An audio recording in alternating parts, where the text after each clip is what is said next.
For one who believes in the heart is so justified, and one who confesses with the mouth is saved. During the rite of baptism, parents and godparents answer one of two series of questions.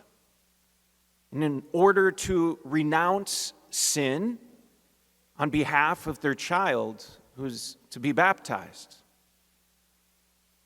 And the questions are as follows.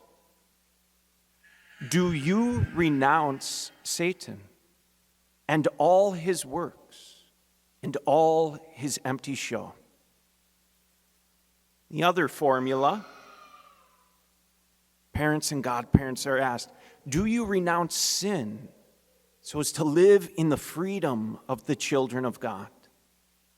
Do you renounce the lure of evil so that sin may have no mastery over you? Do you renounce Satan, the author and prince of sin? One Lent, when Bishop Serba came to the St. Paul Seminary for a day of reflection, it was Ash Wednesday, so the beginning of the season we're in now, Lent. And I remember him saying, Lent is the one season that ends with a test. It never dawned on me that way, but it's true. On Easter Sunday, we will all be asked, invited to stand in order to renew our baptismal promises. We will be asked to respond to these 6 questions. 6 questions to profess our faith, the belief that's in our heart, and to renounce sin. In the gospel, we have the temptation in the desert.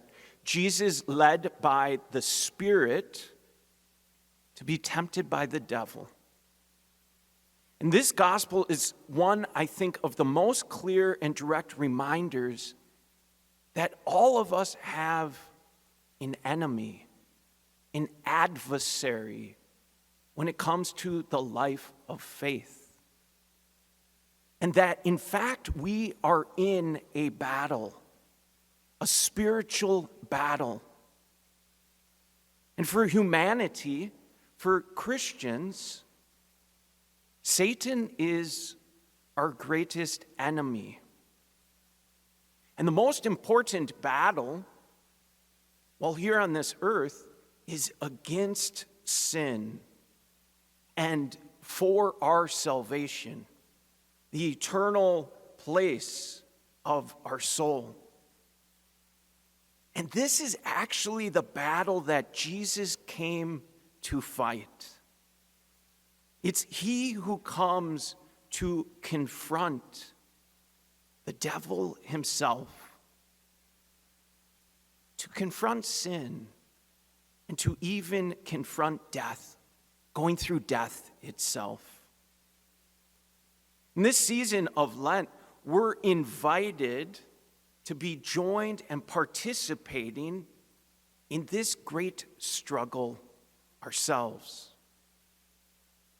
In our prayer, our fasting, our almsgiving, at the heart is to strengthen us in our opposition to sin and anything that would come between us and God.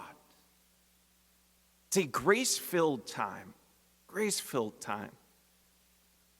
And through that, to be even more convicted, dependent on calling upon our God. How beautiful our psalm sung today, Psalm 91, of that calling upon God in time of distress. We heard about calling on God in that first reading.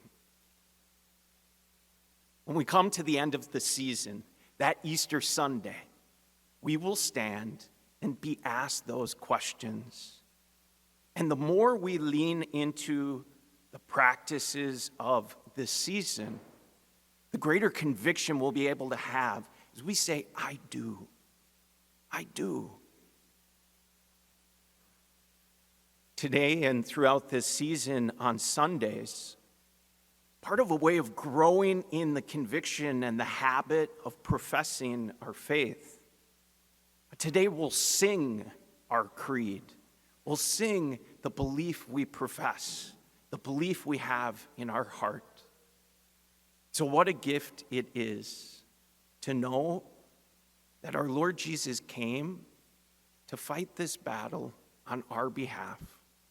And that in this season we're invited to go his way.